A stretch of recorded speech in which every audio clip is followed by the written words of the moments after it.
I guess to start off, how did it feel when you actually qualified for the Olympic Games?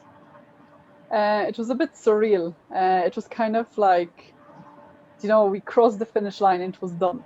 There wasn't like, you don't get a medal, you don't get anything. Like, you achieved it, but at the same time, it's nearly like a bit of an anticlimax, that sort of way. But then I was like, wow, we have done it. Like, no one else did it. Like, the first crew to qualify women's pair, like the first crew for Ireland, heavyweight crew. So it was special.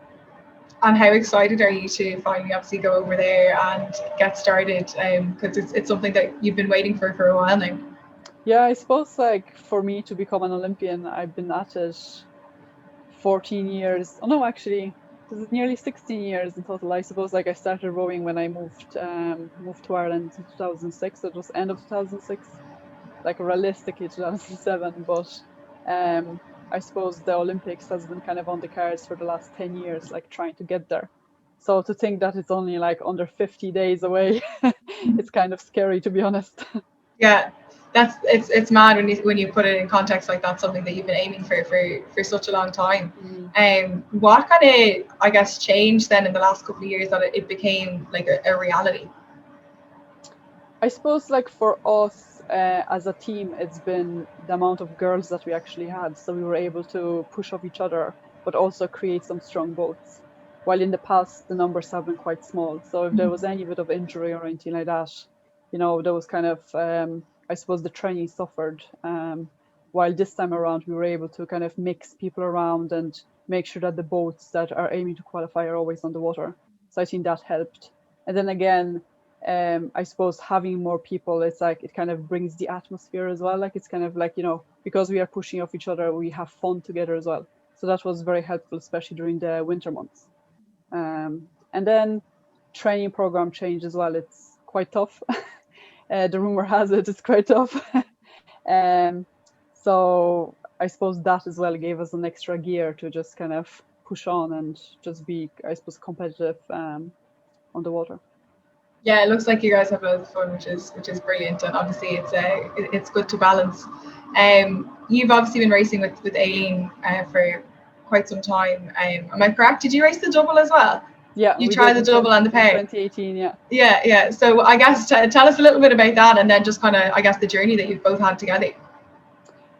So I suppose I came into, so Aileen was on the team in 2017 with Afric, so they raced the pair while I was in the single for most of that year. And then in kind of end of 2017, 2018, we started trialing different boats, and I suppose the two of us would have background in sculling. So that's how they paired us up, and we were the two fastest in sculling as well. So yeah, spent I suppose a season in the double, but then at World Championships we have underperformed. We were first in the C final.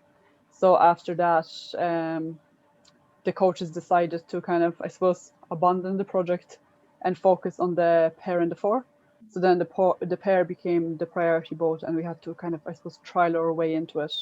Initially, I was paired up with Afric, and then unfortunately, due to unforeseen circumstances, that pairing broke off, and then we had to trial again. So I was initially in a four, and then they retrialed the pair, and it was myself and Aileen that got paired up. And after that, I suppose we were kind of coming from strength to strength, really. We were kind of usually around the A final, like maybe top of B final ranking, I suppose, through the competitions. We were performing quite well in training, and then got to the qualifiers and finished seventh. So that was, we did the job. Job done. Yeah. And And then you have your this year, medal as well. yeah, so this year we were back in a pair again. I suppose it's been a bit of a turbulent season again with last year because I was injured the pandemic, so we had a bit of time apart. And Aileen was in the four then at the 2020 Europeans, while I was injured at home. So kind of, I suppose, once the winter season started, I was back with the team training, and then we were kind of, I suppose, as a squad, we were mixing quite a lot between pairs and fours just to make sure that we put out as, I suppose, strong and fast for the qualifiers. So that was the priority. So we were all kind of, I suppose, dipping our toes in that boat to make sure that it's always kept on the water. And then I suppose after the selection, we had a bit of time together, especially after Europeans. I think pre-Europeans, we had only maybe 2 weeks together before we raced. So it took us a bit of time to kind of find each other again. But now the boat is moving again, so it's nice to be kind of feeling the boat and feeling each other in it as well. So it's quite good. Yeah. And the medal that you got, obviously you guys are thrilled. Oh yeah, That was yeah, brilliant. from Brilliant to the get the medal. World Cup in Lucernia. So that was nice. Especially, I suppose beating Romanians was a good stepping stone because they're always very competitive. So like getting ahead of them was I suppose a good sign for us that we are moving and that we are fast and competitive in that field. Um, Obviously you mentioned that when you moved to Ireland that you had, started rowing and everything. Did you do any rowing when you were in Poland, or is that something you started here? No, I didn't. So like I played basketball and there was a recruitment going on in the school, in the secondary school for rowing, but for some reason I was considered too old. And I think I was like 14 or 15 at the time. But it actually panned out quite well because I was leaving shortly after. So yeah, I was playing basketball mostly. Um, Talk to us about, you've done Coastal as well, and you've competed at that, you've medalled at that. Tell us about that. It's obviously, people that are involved in the rowing community like know about the different types, but it's something that maybe isn't so commonly known elsewhere. So it's really interesting, I think. Yeah, so I suppose coastal rowing is very similar to the river rowing, but the boats are a bit wider. And in terms of competition, we are looking at a 6 kilometer race rather than 2 kilometers. And the way it's kind of laid out, it's like you go around buoys. So it could be like triangle course, or it could be, a couple of, let's say, 4 or 5 buoys, so that you experience every condition out in the sea. So you go with the wave, against the wave, across the wave. So you are challenged that way, but also in terms of navigation. Let's say if you have buoys spread out 1 kilometer apart, it's hard enough to see when you are going up and down the wave. So I suppose it's kind of what I always call it. It's like the BMX of cycling. It's a bit rougher, but at the same time, it's very enjoyable. So I suppose I got introduced to that back in 2000, and it must have been 7. So I'm a member of Kilorgan Rowing Club. That's where I started. And usually what we did was we did our river rowing, which ended in July with the national championships. Then we did some coastal rowing, which was kind of one design boats, which would be different to offshore, let's say what we call it now. And then for the kind of, let's say, September, October, then we would do offshore, which is the ocean rowing. So I suppose we'd be looking at a full year of rowing rather than just finishing in July. So yeah, so attended the first World Coastal Championship in 2007, because before that it was Coastal Challenge. So it didn't have like a world FISA standing, let's say. So then it got changed in 2007, and since then it's a world championship. So initially I was in the double. I think we finished like 13th or something. Then the following year I went in the single and I got a bronze medal. The year after I was in the single and I got gold. Then in 2010 I think I was fourth. Then took a bit of a break because of, this was international racing. And then I was back at it again in 2016, got a gold, in 2017 silver, and that was all in single. And again, like I suppose in terms of locations, usually Spain or Portugal or France, so it's nice and warm as well, and it's kind of around the September, October time, so it's off season as well, so it's a great competition. It's amazing to have so many medals from both sides of it and to have such success from offshore or coastal rowing and then from river rowing as well. Yeah, I suppose technique is similar. It's just the boats are a bit different, and you kind of acquire skills as you go as well. Talk to us about the games and what your hopes are as you go to competing against something. I suppose for us, we will take each race as it comes. So we don't have expectations as such. The first thing we want to do is get through the heat, get through the semi, and then once we make a final, that's when we will, put our thinking hats on again and see how to approach it. So for us, it will be definitely step by step approach, and keeping expectations low and just, I suppose, focus on the process, because that's the only thing that we can control. Take it round by round. Yeah. It's going to be hot and humid in Tokyo, so how have you been preparing for those kind of conditions? So at home we have access to a heat chamber. So it pretty much looks like a greenhouse, and it's filled with like fans, and there's like around 35 degrees inside, and we are training 2 at a time. So to be myself and Aileen in it on the rowing machines. So the humidity would be around 70% or so. So we are dripping sweat. And we do that 3 times a week at the moment. And then when we go to Italy, we'd be again hoping to like train during the hottest time of the day. And probably Italy would be comparable in terms of temperature, but then to kind of get used to the humidity, we'll be doing hot baths. That's the idea. Yeah, I think I had seen Emer had videos up of the heat chamber. Yeah. It's not pleasant. Talk to us a little bit about what it takes to be an Olympian. Like, how much are you training? How are you managing recovery? Like, so people get a real understanding of the work and effort that goes in. So I suppose on average per week we'd be doing maybe 230 or so kilometers. Again, like in terms of periodization, we'd be doing like the amount of work would vary. So we have like 50% week, 75 and 100. So on a 100% week, we could do maybe 250 or 60 kilometers, and that would be usually away at camp. So it's much easier to manage in terms of recovery and food and all of that. It's not a job from 9 to 5. It's kind of 24/7 job.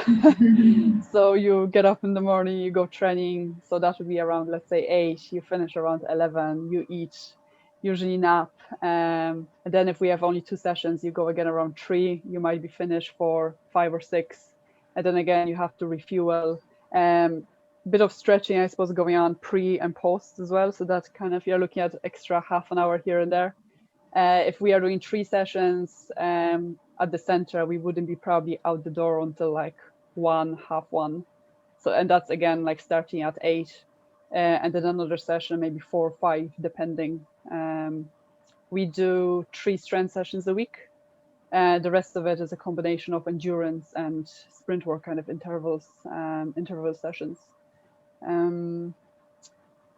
Yeah, I suppose you are still looking at the 8+ hours of sleep to recover and whatever naps you can get. And in terms of food, like it will be very carb loaded diet to make sure that we have the energy to, I suppose, row for 2+ hours. So yeah, it's quite challenging, especially the refueling part, because you have to make sure you are fueled, because you don't recover and then you're not ready for the next session. So it's quite a big task. Yeah, I was going to ask about that. Like, what advice do you have for, girls that are trying, like, because sometimes people find it difficult to manage or to know what they should be eating, and especially we find with young girls, they need to maybe get their head around making sure that they are getting enough food in terms of the growing that they're doing, and also in terms of training that they're doing, because sometimes you see in teenage girls and adults obviously as well that they are under eating but maybe don't even realize that they are. So what would your advice be in terms of figuring out like what you should be eating and how much you should be eating? So I suppose for us the job is made a bit easier because we are sponsored by Kinetica. So what we usually do is we have this product called Oat Gain. So there is like 600 calories in I think it's like 4 scoops of the product. And then we have energy powder as well, which we put into our drink. So that would be, let's say, 300 calories. But I suppose if you don't have access to any supplements, what I would advise is to make sure you bring food with you. So let's say if you're out training or you're out in a boat, bring a banana or a couple of jellies or something like that, just so like every time you stop, you do have something, so you are not doing, let's say, 12 or 16 kilometers on an empty stomach. Another thing is it's very important to remember the 30-minute window after the session. That's where you can eat anything you want, literally. That's when your body just, I suppose, processes food the fastest and craves food. So just try and, I suppose, have something ready post training. So like even if it would be something simple like chicken roll, you know, so you get your carbohydrate and you get your protein as well. Again, I suppose timing. So if you are training, so pre-training, you're looking at eating something maybe like 90 minutes to an hour before session, and then after session you want to kind of be within that half an hour of having something straight away, and then you can have your meal after. And then I suppose you're looking at the split between carbohydrate, protein, and then veggies as well to kind of fuel. So you always want more carbohydrate because that's the energy, easy energy. So like I would be eating things like potatoes, rice, pasta, and then protein would be like chicken, steak, anything like that, and then veggies depending on preference. As many as you can, many as you can muster. Exactly. That's really good advice. I want to ask you about what you think it's going to be like when you're over at the Olympics. So it's a week before your event. How are you preparing yourself, keeping yourself calm? Do you get nerves before you're racing, or it's just pure excitement? I suppose I am getting nervous. Like I would be nervous, but I try to stay calm. So I found that the calmer I am, the better I perform. So I suppose I would keep things, if it's a week before, I would keep things as normal as I can. So I would do my session, I would know what I have to do, I would come back, relax. So that could be reading a book, watching a movie or Netflix or anything like that, or playing Scrabble or something simple just to keep my mind occupied. I suppose if I am like really stressed and there's something bothering me, I would talk about it just to get it out of my head, so I wouldn't hold on to it and think about it any longer. So yeah, and then even around racing, I suppose, because we are exposed to like training pieces and competing within the team, I suppose racing then is kind of normal. So again, we have our kind of routines, pre-race routines, so you know when to stretch, what you need to get ready, pack, and all of that. So that will kind of keep you busy. And again, the focus is to just take the tasks as we go along, you know, so it's like not looking too far ahead and just focus on one simple task at a time. And have you trained yourself to go asleep and make sure that you'd be able to sleep the night before with all the excitement? I suppose some nights are easier than others. But no, like I wouldn't probably complain of like insomnia pre-racing. Especially if like I switch off and I don't put too much pressure on myself, it's much easier to just drift to sleep. But if I were stressed and I wouldn't be able to sleep, I think I wouldn't worry too much about it, because we are training under so much fatigue that one night, you know, without sleep wouldn't really bother me. Good. No, we're all very excited to see you in action and wish you the best of luck. One final question. Obviously, you have come on board as a Her Sport ambassador, and we're delighted to have you on the team. Tell us what it means to you to be a Her Sport ambassador and representing women in sport. I'm delighted to be part of the team. I suppose for me, like I always try to give something back, and I'm heavily involved with Kilorgan Rowing Club and rowers down there. So like I try to kind of give my knowledge and pass it on so that it's nearly shortened the time for them to like learn it, you know, or like get access to that knowledge, because I suppose I found that it took me so many years to get there. But if there was someone there to share that wisdom with me, maybe it would take me less time, or it could make things easier for me. So I suppose by being Her Sport ambassador, I want to kind of share my know-how, you know, because it took so much time to get it, to learn it all, and maybe I will help someone. So like I think that's my main motivation, that you know, inspire and motivate, definitely, or even show people that you can pick up sport and become an Olympian at the age of 16, you know, and you don't have to be in the sport since you are 12. So like, or 4. Yeah, exactly.